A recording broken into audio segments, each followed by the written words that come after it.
Hello and welcome to the November 2002 episode of The Seagull. The Seagull is the place to stay up to date on everything you need to know about the 102nd Intelligence Wing at Otis Air National Guard Base, right here from beautiful Cape Cod, Massachusetts. I'm Tech Sergeant Jay Whitaker from Public Affairs. I'm here with Mr. Tim Sandland. Good morning. How you doing, man? I'm doing well, Jay. How are you doing? I can't complain. We're here to bring you up to speed on everything that's going on here at the wing. And there's a lot. There's a lot. We got a lot. It's chock full in November. We're ready. It's like a cornucopia of bits and clips. Here we go. You got any more? You got any more for us? Well, it's like Thanksgiving for the stuffed? ears. It's Thanksgiving for the ears. It's stuffed. It's stuffed. Like a turkey, like a turducken. Yeah, turducken. So we got a turducken, turducken, or is it turducken? Turducken. All right, we got a turducken of an episode for you. This month's show features an interview with Lieutenant Nancarrow, who's the POC for the Combined Federal Campaign, the CFC, for the wing. He's going to talk to us about our campaign goals for this year, the cause of the week, as well as the various ways we can contribute. Later on, we get a clip from this month's Chevrons. We also get a chance to hear from Miss Erin Fay, who's heading up a new group on the base, the Joint Base Cape Cod Military and Community Support Network, one that focuses on helping out our military members and our families. Then I sit down with Master Sgt. Marisela Garcia and our latest I Am an American piece, American Airman piece, right? Did I say that right? Yeah, you did it. We talk about her immigration from Venezuela, how she found herself in the Air National Guard, and her path to her new position through the Enlisted Development Program. Definitely something you don't want to miss. But first, we got to get into this month's command message. We're going to hear from Colonel Stephen Dillon, commander of the 253rd Cyberspace Engineering and Installation Group. Colonel Dillon shares some of his thoughts on Veterans Day. Greetings. I'm Colonel Stephen Dillon, commander of the 253rd Cyberspace Engineering Installation Group, an organization consisting of the 253rd Group, 212th Engineering Installation Squadron, and the 202nd Weather Flight. We are located in Building 330 and 430 across from the Eagle's Nest. This month we celebrate Veterans Day, originally known as Armistice Day, a day designated to honor the veterans of World War I. For it was on the 11th hour of the 11th day of the 11th month the fighting ended in 1918, the conclusion of which civilization thought they had achieved the idealistic hope that World War I was the war to end all wars. After World War II and the Korean War, Armistice Day was renamed Veterans Day to honor all the veterans who served America in war and defended democracy. Not since the end of the Cold War has democracy faced such an existential threat as it does today. We are living in interesting times where the international order is being challenged by adversaries who do not share our values and freedoms. At this very moment, war rages on NATO's doorstep, with death and destruction not seen since the Second World War, all being orchestrated by an imperialistic Russia led by President Putin, who pursues the restoration of the old Soviet Union. Communist China, under President Xi, seeks to intimidate and perhaps, in the not-so-distant future, attack the democratic country of Taiwan. All that stands between good and evil is us, members of the 102nd Intelligence Wing, doing our part in delivering integrated deterrence for the United States Air Force. Like the veterans who came before us, we must be ready to do our part in defending America and democracy, no matter what the cost. So please take a moment of silence on the 11th hour of the 11th day of this month in remembrance of all our deceased veterans, especially those who paid the ultimate sacrifice in the defense of America and our way of life. Thank you, and God bless America, and have a happy Thanksgiving.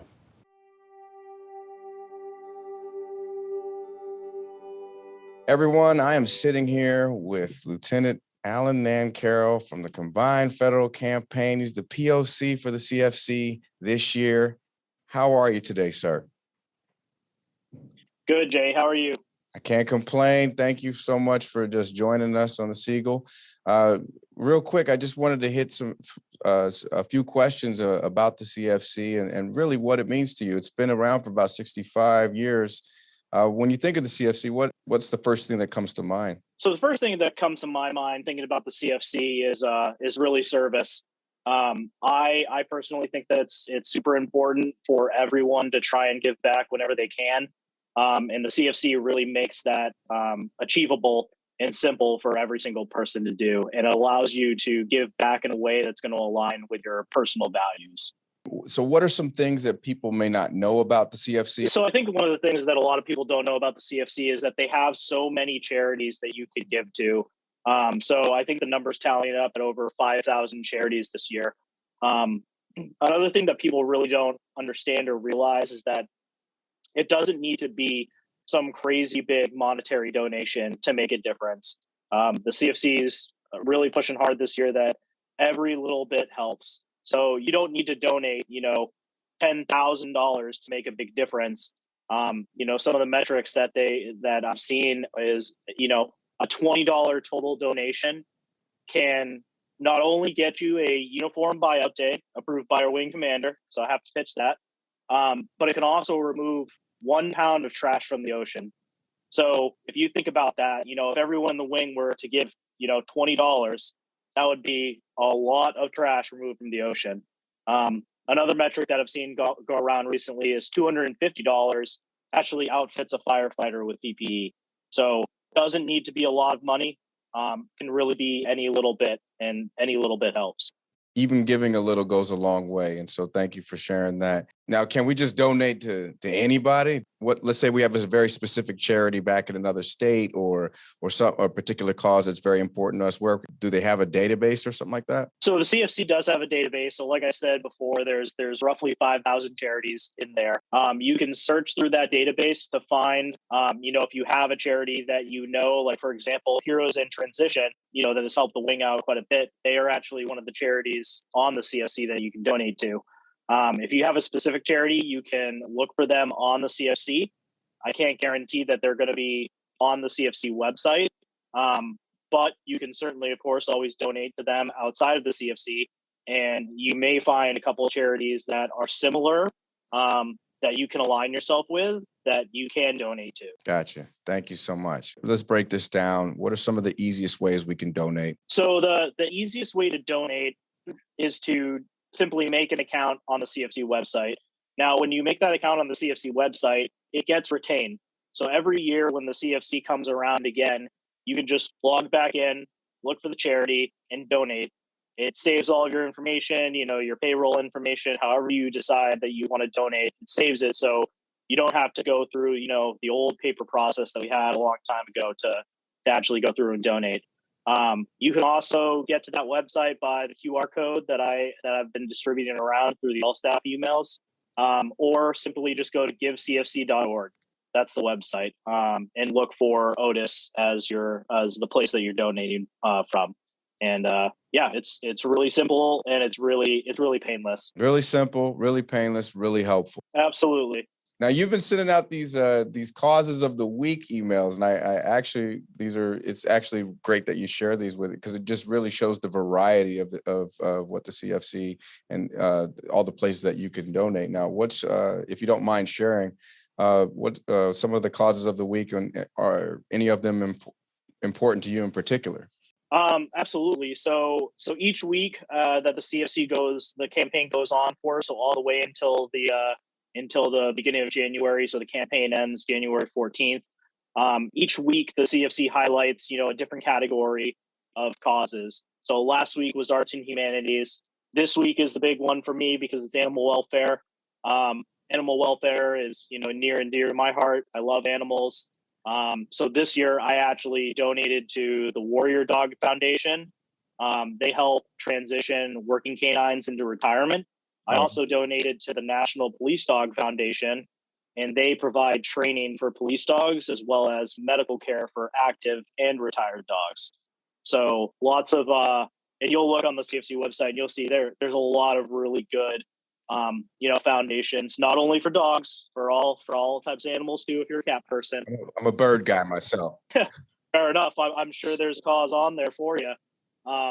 And then next week is going to be military and veteran services. So I think that one will be very near and dear to most people's hearts as well, especially within the wing.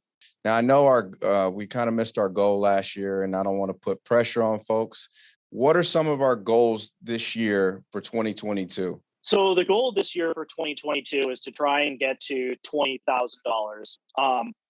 Right now, we're sitting right at about $2,000, and we're about 2 weeks into pushing forward with this. Now, all staff emails aren't going to be the perfect way of getting a hold of everybody. We've got a lot of drill status members that can't, see their military email. So I've been working with a lot of the groups, a lot of the squadrons, getting CFC reps there, giving them the information to push out to see if somebody wants to make that donation. Again, I kind of pitched it earlier, but we are doing a uniform buyout. So, if somebody wants to wear civilian clothes on November, December, and January drill, they can. It's just $20 per day, which would equate to, if you wanted to do all of them, it would be a $100 total donation. And again, that donation doesn't need to be $100 flat out. Like you handing over $100, you can do that by payroll deductions. You can do it in different ways. So it's not like it's just $100 coming out of your pocket right now. It can be split up. Thank you just so much for taking the time out for the day. Is there any other things you want to plug as far as as far as the CFC? No, if anyone has questions or whatever, I'm always available, so they can shoot me an email or give me a call, and I'll be happy to answer any questions that they might have. Awesome. And I just, to anybody that's listening right now, for anybody looking for more information, go to givecfc.org. You can also text to donate at 978-487-5678. So, sir, thank you so much for taking the time out of your day. Look forward to seeing you on the drill weekend, and let's accomplish those goals for 2022. Sounds good to me. Thank you very much. Have a great Air Force Day. You take care. Thanks, you too.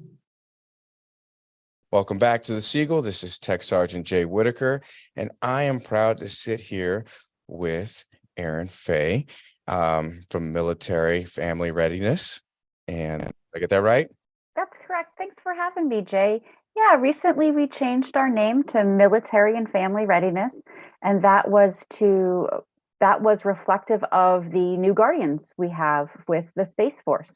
So instead of Airmen and Family Readiness, we're now Military and Family Readiness.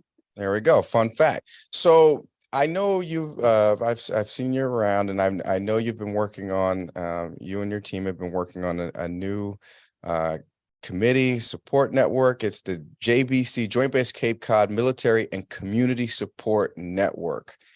What exactly is that, and what does it entail? The Military and Community Support Network is really a passion for me and the people that are in the network with me.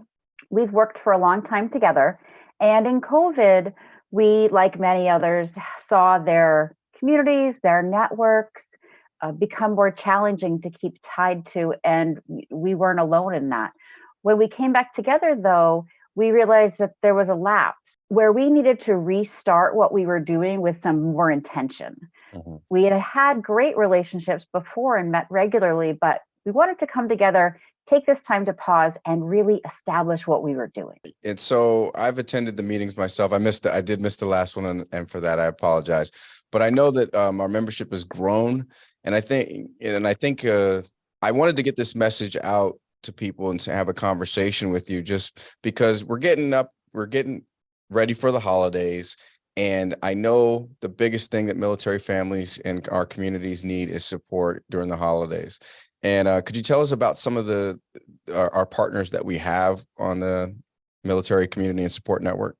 Absolutely. The support network is comprised of representatives from military units associated with Joint Base Cape Cod, and then in the surrounding area. And when we were first talking about writing our mission and our vision, we were really intentional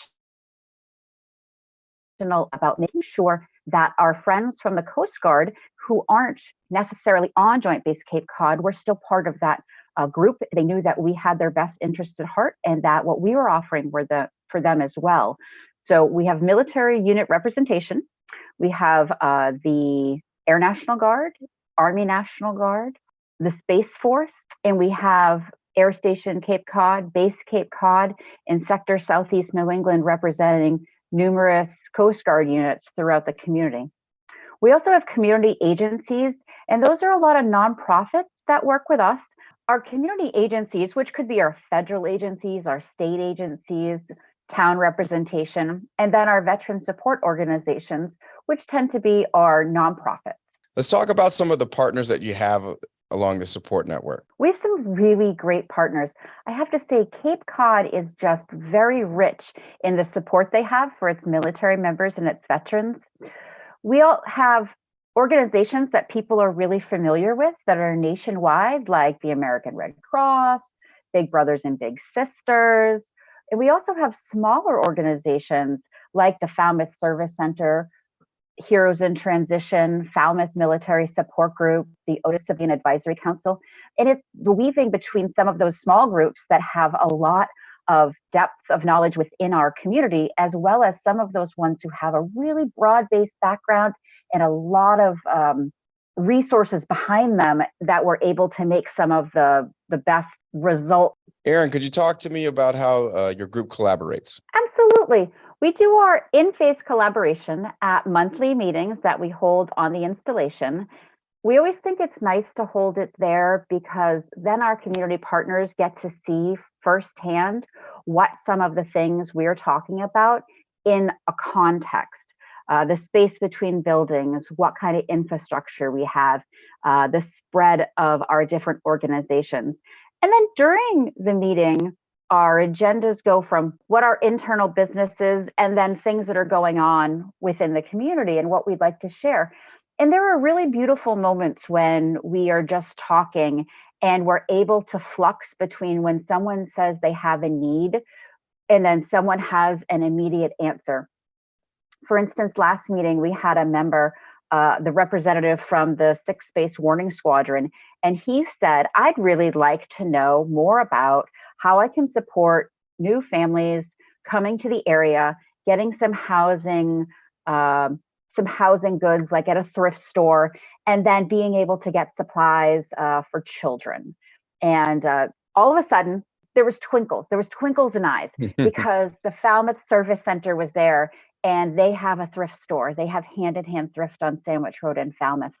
And they welcome volunteers to help them, but then also they help our community. And Falmouth Service Center as a regional food bank is able to get members from any zip code. So they have special times that they come to, that they have special times military members can access food. And then they also bring food here for the fresh market at the installation Wednesdays, usually twice a month. So they were able to answer that question. And then Valerie from WIC, Women, Infant, Children, was able to pipe right up and say, oh, do you know about a baby center in Hyannis? In a baby center, they provide diapers, there's food, there's resources there. So he was able to take that information, and other people were raising their hand. And it just illustrated what you can get when you bring everyone together. And it sparked that we are doing something powerful. We are making sure that all these people are connected, and those that take care are able to have the most vast knowledge possible. As we're finishing up 2022, what are some of our goals for 2023? 2023, I think, is going to be really great. You know, we relaunched this in 2020, and our goals were figuring out our mission and vision. What are we doing? And marching forward. We spent a lot of time saying how we want to make sure that everybody feels like they're a partner. And with our vision of being able to collaborate and grow and being able to identify those needs and address them, those are the two things that we're going to do. I think the culture of collaboration is really moving forward very strongly. Every meeting, we get more members. We get more people that say, oh, I could help with this, or let me be able to do that. And then relaying the identified needs is making sure that when service providers on the base or organizations that find somebody and want to connect back, we have a stronger warm handover. And that means that if you say, hey, I want to go see somebody at the vet center, I can say, oh yeah, I know Adam. He comes to the base all the time and he's got this, and you're going to want to talk to him about that. I've been to their location, and this is where you enter the front door, and this is what it's like when you walk in, and this is how they're going to receive you. And being able to give people that level of care and handover, that really creates a much better experience. And that's what we want to do. I see that growing quite a bit. One of our internal goals is finding the best way to get our collaborative information out to our community. We have smaller working groups looking at what the best way to have information online that's going to be accessible to all our audience in a single point of entry. There you go.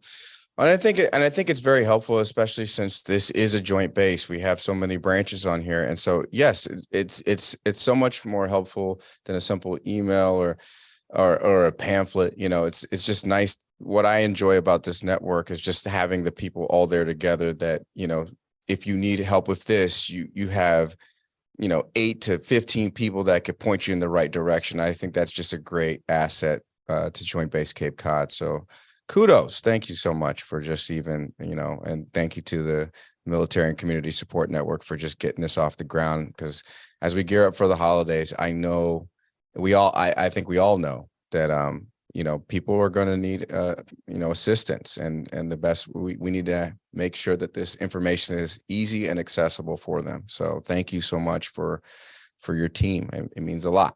Anything else you want to plug? Anything before we get out of here? One of the things we recognize is that each of our branches has different entry points to this information and where they're going to go. There isn't a single place. The Air National Guard has one way, the Army National Guard has another, Six Swiss has another, and the Coast Guard. It's really important to us to be able to get somewhere where it's known and that it's trusted, so that people don't have to seem like they're in a mass of information and that they don't know. So we envision being able to have something sustainable that members can pass on, especially as a PCS to other units. Are there any upcoming events for the holidays? Oh, absolutely. We have lots of programs coming up. The Falmouth Service Center is taking numbers for turkeys, and those turkeys would be distributed directly from the Falmouth Service Center. Families can pick them up. For Christmas time and December holidays, Heroes in Transition is offering their fantastic boxes. They have full dinners that they give out, and those boxes are need-based. So when families are in need, we can put in those numbers. Before, we had a flat number they dealt with, but now they want to be more targeted with their information and who their assistance goes to. There's different angel trees. The 102nd is handling an angel tree. Project New Hope, if you register online, there's Operation Jeepers Creepers, and you can have children sponsored through there. If you're looking to sponsor a child, you can go to either of those organizations and be able to pick up what's right for you or your organization. These are great. And I think I might get myself a turkey myself. So thank you for pointing me in the right direction. So thank you so much for stopping by, and have a great Air Force Day. Thank you very much. All right. And finally, our good friend, Mr. Tim Sandland, sits down with our good friend, Master Sgt. Marisela Garcia, in our latest I Am an American Airman piece. All right. I have Master Sgt. Marisela Garcia from the 102nd Intelligence Wing's communications flight in the studio with me. And we're going to talk a little bit about her history in the Air National Guard. Welcome to the studio. Thank you so much, Tim, for having me over. Absolutely. Well worth having you in here and talking to you. Thank you very much. So just want to chat and get a little history about you. So where are you from originally? I was born in Caracas, Venezuela. That's where I was born. What got you to leave? Why'd you come over here into the United States? I wanted to go to college. My father was already here. He's been here for way over 35 years. And he just asked me one day if I were interested in going to college and getting an education. And, when you have somebody that can facilitate you going to school in Boston, you just don't say no to that. Right, and, right. And I jumped in both feet, and here I am. Boston, in terms of colleges and universities, is, I think, one of the most dense areas of the United States. Absolutely. So that's where he actually came to this country to get his master's degree, and he went to one of the universities in Boston, and Ended up staying. he ended up staying, getting married, doing all the good stuff.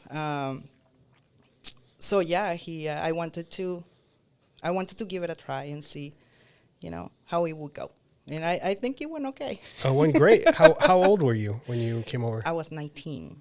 Did you find it a challenge when you first got here Yes. to integrate into the society and stuff? Yes, it was culture shocks all over the place. Yeah. Some things that you are used to seeing, and they were part of your, everyday life. Mm-hmm. You don't see them anymore. And also the complete opposite, things that you're like, oh my God, what is going on there? Oh, that's normal. Don't worry about it. We do that here. And you're like, okay, all right, this is going to take a minute. So the next logical question is, how did you find yourself in the Air National Guard? It's a good-looking question. I always wanted to be a state trooper. But I wasn't a citizen at the time, and there were a lot of things that you needed to accomplish in order to be a state trooper that I wasn't able to at the moment. And my father actually was the one who introduced me to someone that worked in PA. Wow. As a matter of fact, yes. What was his name? Master Sgt. Was it Garcia Gambia? Oh, Hernandez Gandia. Yes, Ruben. Ruben, yeah. So he introduced me to Ruben, and he brought me over and walked me around, showed me around, told me about, what the guard was, because I have no idea what the guard was. I'm like, oh, so is the base closed, like, the whole month, and they only open one weekend? Or, like, what's going on? What is this? How does this work? Yeah. Exactly. I have no idea what the guard was. And when he explained it to me and he got me to meet great people, I think the same day I went and talked to one of the recruiters. So it didn't take too long from the moment that I was brought here. So, hey, let's go check it out and see if you like it. There was no pressure at all. It said, hey, come and check it out. Yeah. And I mean, the hardest step is stepping, through the gate to come and check the place out. yeah, I got lost, but that's all right. I went. This is actually a really funny story because I went to the wrong gate, and at the time, Ruben had some official pictures that he needed to take at. And he was late because of me, so I still feel bad about it. They fired him after. No, I'm just kidding. He was here for a little bit after that. No. I know I saw him. No, he was fine. So my second obvious question is a multi-part question. Had you up until that point considered pursuing citizenship? And as a comment, joining the Air National Guard is kind of, they facilitate citizenship in an interesting way. Mm-hmm. They help you along. It kind of puts you on the fast track, I would imagine. Mm-hmm. Yes. So how did that all work out? Had you considered it? 100% being honest, I did not join the Guard just to get a citizenship. That was not my intention. I come from a long line of military family. My grandfather was an officer in the Army, so was my father. In the Venezuelan. Yes. Yeah. So military service is not a stranger to you. It is not in my family. And I still remember when I was growing up, my father coming over to see me wearing his greens and all that. It was, I still remember all that. But no, I joined because I wanted to serve the country who, that welcomed me. That's nice. It was not my intention of, I'm going to do this for 4 years or 5 years and then I'll get the citizenship. Not at all. I did have to get my citizenship if I wanted to re-enlist. So obviously I wanted to re-enlist. And also if I wanted to get one of the cool jobs. Sure. Because, with a, just with a satisfactory, as you know, with a satisfactory security clearance, you don't get to really do what you want. And what I always wanted to be was a crew chief. Oh, wow. So you enlist, and what career field did you go into originally? My first AFSC, because I have many, my first AFSC, I was a supply system analyst working with LRS. Oh, great. Was that an interesting job? Did you find it fulfilling? Yes, it was a very interesting job. You're pretty much the small computer person for that job is gone. The AFSC doesn't exist anymore. Yes, I found it very interesting, and it kind of showed me what how communications works a little bit. IT and networking. Database management. Management, downloading products from all the different, sites that the Air Force has and all that. And it makes you feel important as a very young airman that that you have people saying, hey, can you help me with whatever with my computer? And you're kind of like, they rely on you. They rely on you even as a young airman. Yeah. So I really, truly enjoyed my first job in the National Guard. That's and great. I was very sad when it went away. Well, as luck would have it, you had your experiences in systems over in supply helped you out for your next role, which was in base communications, right? Oh, you did something between. I did something in between. So after the supply system analyst, AFSC went away. I cross-trained into just regular supply management. Oh, okay. And I did that for a couple of years. Yeah, yep. Little blip on the radar. Mm-hmm. Yeah. Did you enjoy that job? I did. Okay. It's completely different. The planes were here, and one thing that I've been really lucky, blessed, is that everywhere that I've worked, I've had great people. I've had the fortune of knowing you almost your entire career. Yeah. And I know that the love of your job really comes from your pride of serving, Yes. I know you're proud to wear the uniform. I know you're proud to be affiliated. I know you've got lots of great dreams and aspirations. And, it's great to see how far you've come. Thank you. The next on your career train, that now we're talking about base communications, right? So what brought you over to base comm? The RIF. The RIF. Jeez, all sunshine. Reduction in force for those who don't know what a RIF is. So they eliminated your job in analyst job, and then you went into knowledge ops. And so so the RIF eliminated that job. Yes, that unfortunately. Position. Yeah. So I was very upset about that. But as it is, or as you've proven time and time again, you land on your feet. I try. So you're like a cat. I try. So you end up in base communications. What did you do there? When I first went into communications, which was about 15-ish years ago, I was a 3 Alpha, so I was knowledge ops. Mm-hmm. Well, it's changed so much at this point. It used to be admin, then it became knowledge ops. I think it's admin again. I don't know. I seriously, I lost track of what's going on. I barely know my own AFSC at this point. So with all the changes. If I remember correctly, you came in over in Knowledge Ops, and then that position went away, didn't it? It was the 3D conversion. Right. So you ended up becoming a 3D. So like the jobs are changing, like one after the other. And yes. You're just rolling with the punches, aren't you? Yes, I am. I don't. Yes. Get a little bit comfortable, and I was like, just get in. So after your short stint as the unit administrator, where did you go from there?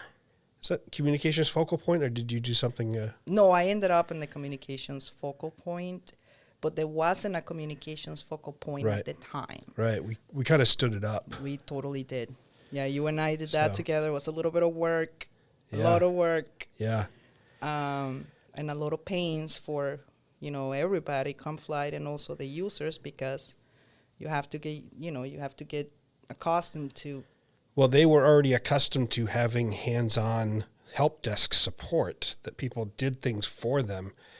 And we had to come up with a concept, and our commander at the time was really driving the narrative of pushing a certain way that we were going to approach this new work center, which was enough like the old help desk to make it complicated in trying to make it happen, because the new thing people kept assuming was the old thing. Yes.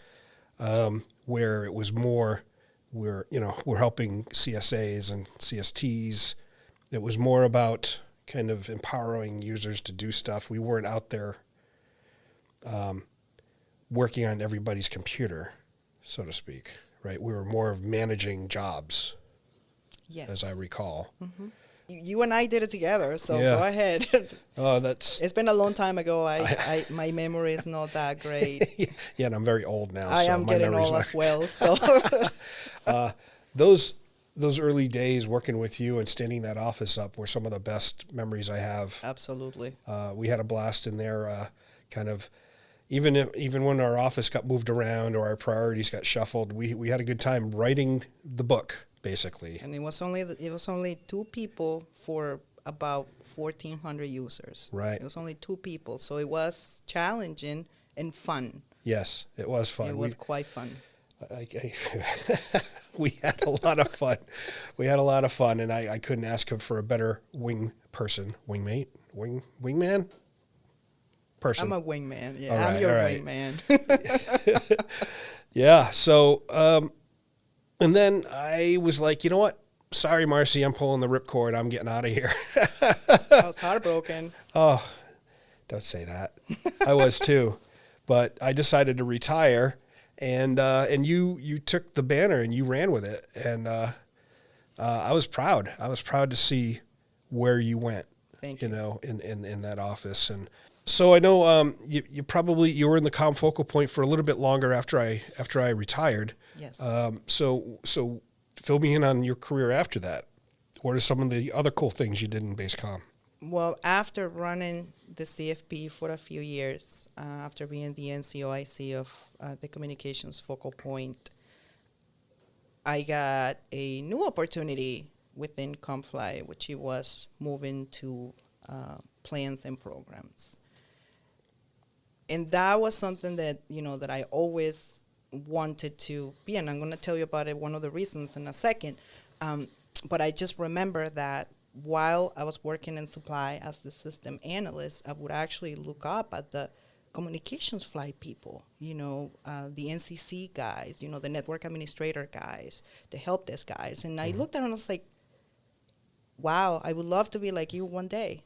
Believe it or not, I never thought that I actually will become one of them. I would look up to them like, wow, they're so smart. Like, they know their stuff. They're so helpful and they're so happy. And like Wayne Sherman. Sure, yeah. Wayne Sherman, Ray Blaze. Yeah. I always wanted to be like one of them, and surprised, I ended up, being one of them for a long time. So after I got to the communications flight, and I was, in the CFP and knowledge ops, and I did what I did there, I always saw plans as being the next step up, because one of my greatest mentors ran that shop, and Right. that's retired Chief Deborah Cho. Right. One of the great, and I'm sure that a lot of people would agree with me. One of the greatest mentors that I ever had, and I still have, and I wanted to be like her. She's a fantastic role model. Oh, so she's you chose wisely. So, and then I've been in I don't remember exactly for how long, but I've been in planes as a program manager, as well as the base equipment control officer for a few years now. That's great. That's great. I'm privy to the information that you're actually winding down here in this job, and come very soon you are taking on a whole new responsibility. So Yes. what's that all about? Where are you going? It's bittersweet. It's very bittersweet. This wing, which I'm still going to be part of the wing, but the wing has been my home for the last 19 years. Yeah. Most of it has been, so I was lucky enough to come in as a DSG and then find, a technician job almost right away. So it's, I've been here for a little bit, but I will be going up to Joint Force Headquarters. Fantastic. Still in a communications capacity? Still in the communications capacity. That's great. That's great. And joining your mentor up there, not in the same office, but your mentor's going to be a lot closer now. It is. And one of the great things about being in JFHQ, literally everywhere you look, you have a mentor. Oh, yeah. Anywhere that you look, you're going to have a mentor. It might be an NCO, it might be a senior NCO, it might be a chief, which chief is a senior NCO, but you know what I mean. Sure. It's gonna be an officer. And It could be a Master Sgt. Garcia. I hope I can. Yeah. I hope I can mentor people, and I try. Yeah. Yes, so I'll be close to one of my top mentors, and I will also have all my new ones, and I feel extremely excited about it. And maybe that's why I say that it's bittersweet. Sure. Because it's gonna hurt, seeing, my colleagues like all the time, and my work friends, what I like to call my work friends. Often, not like I see them often because we're so busy. You don't have time to socialize when you're here. But they're there. But they're there. Yeah. You know that you can walk across the hall, or you can walk across the building, or drive for 3 minutes, and you're going to have them there. But the fact that I'll be working with the JFHQ team, I don't think that my mind has kind of like It hasn't settled in assimilated yet. it yet, because they're amazing. They're a great team, great people, and they're always helping you out with whatever it is, mentoring or anything. They're very welcoming people, which from day one, how I ended up in JFHQ, I don't know if you can. Yeah, fill us in. So for a couple of years ago, I saw the announcement for the Enlisted Development Tour up in JFHQ. So what it is you submit your resume, and if you get selected, they will assign you to one of their directorates. And you're going to, learn how they do things in JFHQ, and it's completely different. Yeah. It is completely different. Like, it is a different type of busy. Right. Like, it's still busy. There's still fires that you need to put up, but it's completely different from what you're used to. So you just get out of your comfort zone for a lot, and I did. So I took that opportunity 2 years ago. That was right before the whole COVID. I don't even like saying that word, but and then because of COVID, we had to do a lot of telework, and even during the drill. So the leadership decided to offer, to the team for the 2020 or 2021, 2021 team a couple of years ago. I'm not sure if we're going by fiscal year or we're going by calendar year here. Oh, it's gotta be fiscal year. Anyhow, you know what I mean. Because of COVID and all the restrictions, social distancing and all that, we didn't really get to experience JFHQ as a whole, because you're working from your office at home. And of course, I said that I would love to do another year, and it was completely different because now we're there. Now we're doing things, right. And working with Colonel Morsi is I won the lottery working with him. What a great mentor! What a smart man! What a great person he is! And I felt so happy, lucky, blessed, welcomed, that I just couldn't say no. And now, the tour ended, but now I'm part of the team, permanent part of the team. That's great. Which is awesome, which is great. So we're winding down to the end of this interview, and I wanted to ask two kind of final questions. Mm-hmm. One is, tell me about any other mentors you have, anybody that's guided you along the way that you want to throw some cred out to. Oh my God, so many of them. You're kind of like putting me on the spot over here. Wow, if we go all the way back mm-hmm. from my supply, times. Well, at the time, it was Lieutenant Crouch. Sure. But now, Lieutenant Colonel Crouch, she was an amazing commander. Working for her was a joy. Chief Haskell. Oh, Chief Haskell. Chief yes. Deborah Haskell. I know that people are like, what's that? Yeah. Chief Rick Haddon. Now Major. Now Major. Yeah.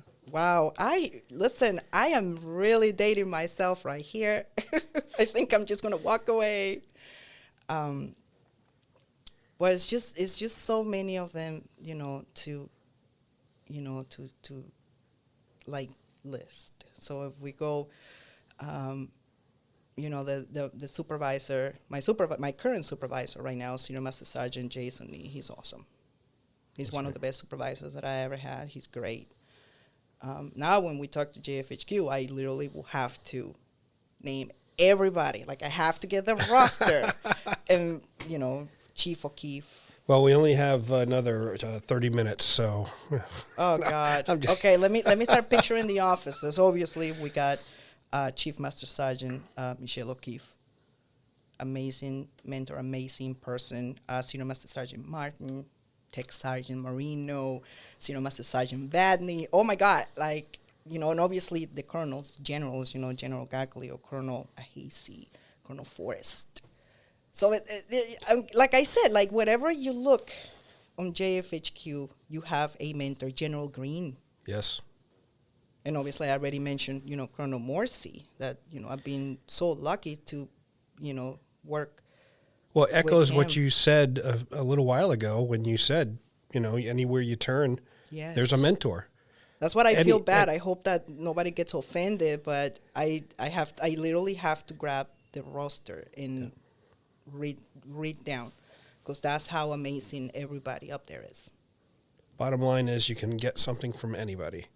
Yes. Knowledge, wisdom, experience. Yes. So. The second question is, and I'm maybe putting you on the spot a little bit. Oh, God, even more so. If you could reach out and go and time travel and talk to 10-year-old Marcy in Venezuela and tell her about yourself now, what would you say? I don't think anybody has really asked me that question before. So I have to think about it for a minute. It could be advice. It could be, hey, you know what? I'll say things will be okay. Be patient. But you know what? I tell them, you're going to do all right. That's good. Things are going to be okay. And maybe another thing that I would have told her was, listen, a few years from now, you are actually going to join the military. Just make sure that you really understand the language before you jump into boot camp. Oh, It was rough. Holy cow. I have to say, and you just sparked a memory. I don't remember how long you had been in the United States when we first met, but I have to say I've never, ever, and I know a lot of people who English is their second language or third. I've never known anyone that's picked up the English language as quickly and as well as you. Oh, thank you.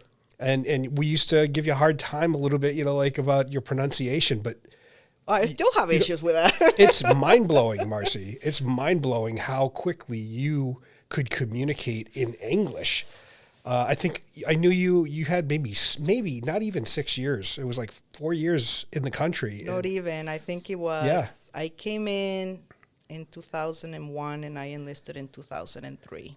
Yeah, and I probably met you and talked to you for the first time maybe in 2004. Probably 2004, and Yeah.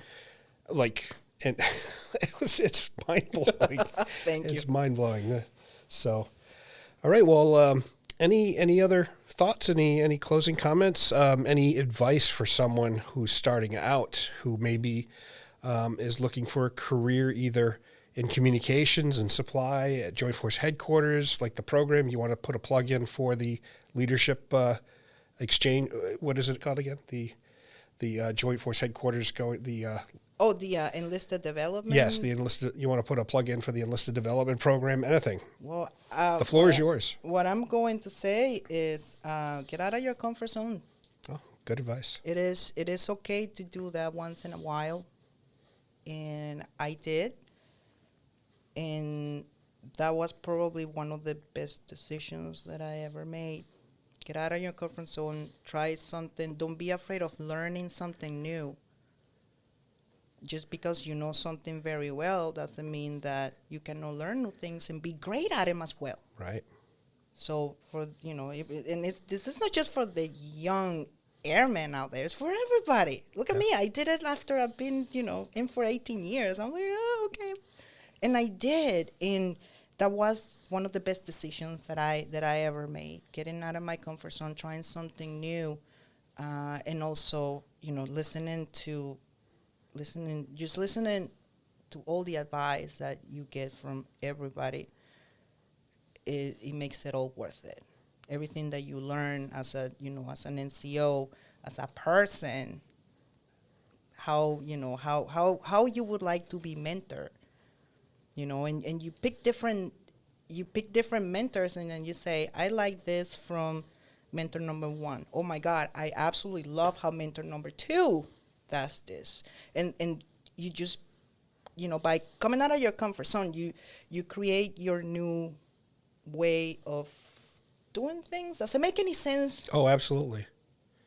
Absolutely. Does it make any sense what I'm saying? Because it sounds pretty good in my head right now, but I feel that it's not coming out as I want it to. You absorb the best parts of those around you that you observe. Like a transformer, Yeah. You grab different parts from everything and then you make a gray one. And Yep.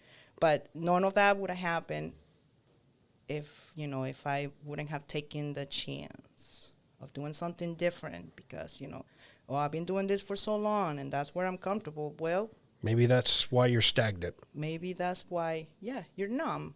Yep. But not in the bad way. You're just so comfortable in your own space, in your own little world that you don't think that there's something else out there. But there's always going to be something out there. Yep. Keep your eyes open, and the Enlisted Development Tour is a great tool, a great opportunity for people to try something out. It's not permanent. You're only there for a year doing your drills, doing all your stuff. But such as yourself, it could lead to other opportunities. Yeah. Yeah. You never know what's going to happen. Good advice. You never know.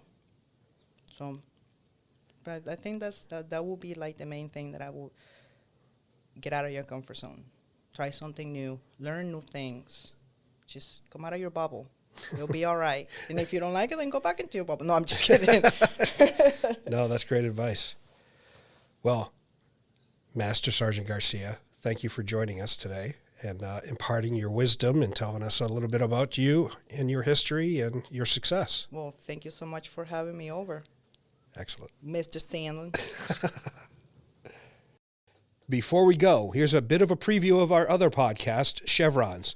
From junior enlisted to senior leaders and those in between, we interview notable individuals to address everyday challenges and hurdles the enlisted force faces. In this episode, Chief Master Sergeant Clinton Miller, National Guard Bureau J5, J53, SPP Senior Enlisted Leader, joins us in a discussion about the State Partnership Program. The National Guards of all 54 states and territories participate in the SPP, some partnering with more than one country. Chief Miller tells us all about the program, its history, benefits, and how the enlisted force can contribute to the success of the program.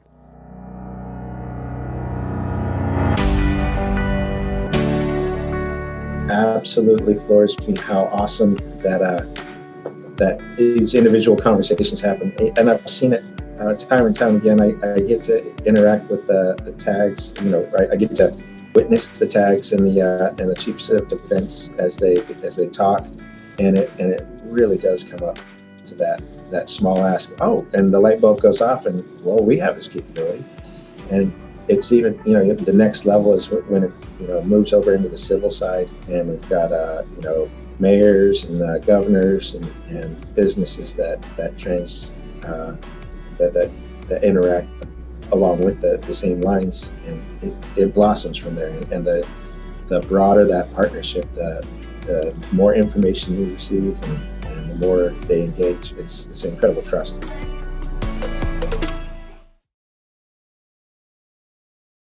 Tim, did you know that November is National American Indian Heritage Month? I did.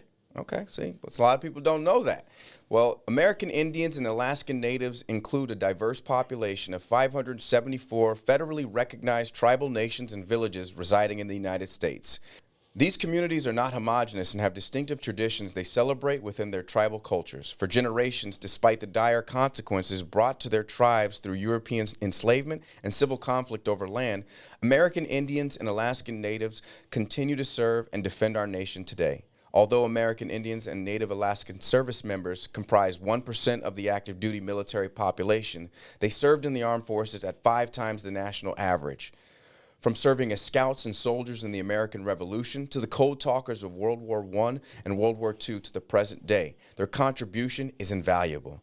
This year's theme is celebrating respect, culture, and education, and is focused on the U.S. Army technician 5th grade Joseph Medicine Crow, the last Crow war chief. Crow is artistically represented on the poster in the traditional Crow war bonnet and clothing made of leather, animal fur, beads, bones, and eagle feathers. Crow earned his distinction as a Crow war chief while serving as a U.S. Army Scout in the 103rd Infantry Division during World War II. During that conflict, he completed all 4 essential requirements to become a war chief: counting coup, that's touching an enemy without killing him, taking an enemy's weapon, leading a successful war party, and stealing an enemy's horse. Crow did this in exemplary fashion. During a combat operation, Crow ran into a young German soldier, knocking him to the ground. The German soldier lost his weapon. Crow lowered his own weapon and then began fighting hand-to-hand. As Crow was choking the German soldier, he heard the soldier call out for his mother. Crow released him and let him go. Later in the conflict, Crow led a successful war party and stole 50 horses from a German Nazi SS camp. As he rode off, he sang a traditional Crow war song. For his actions in World War II, he received the Combat Infantryman's Badge and multiple service awards and ribbons, including the Bronze Star Medal, French Legion of Honor, and the Presidential Medal of Freedom. Crow is the last member of the Crow tribe to be designated a war chief. Did you know, Tim? I know you. That was great information about about this month. But did you also know that in November we have National Cook for Your Pets Day? National Cook, is it? Yeah, it's Cook for Your Pets Day, right? Not Cook Your Pets Day. Don't. No, we're not doing. Okay, we're cutting that out. We have National Donut Day. National Donut Day on November 5th. I love donuts. Let's see. We have National Bittersweet Chocolate with Almonds Day. National Cappuccino Day. Cappuccino. What else we have? We have National Pizza with the Works Except Anchovies Day. They'll just make anything a Sounds day. fishy to me. Yeah, right? Okay, all right. You know what? You gonna do this? You gonna do this with me all day? This is what it's all about. This is what it's all about. November 26th is National Cake Day and also Small Business Saturday. So everyone, I hope that you have a wonderful holiday, Thanksgiving holiday. I hope you have a wonderful November.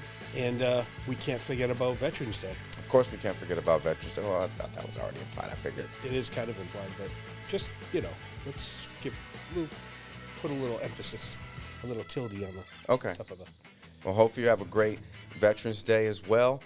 Thanks for listening to The Seagull. For more news on the 102nd Intelligence Wing, visit our website at www.102iw.ang.af.mil. And then you can search for us on the 102nd IW on any major social media platform. Thank you so much for listening. Thank you. Peace. Peace out. Peace out.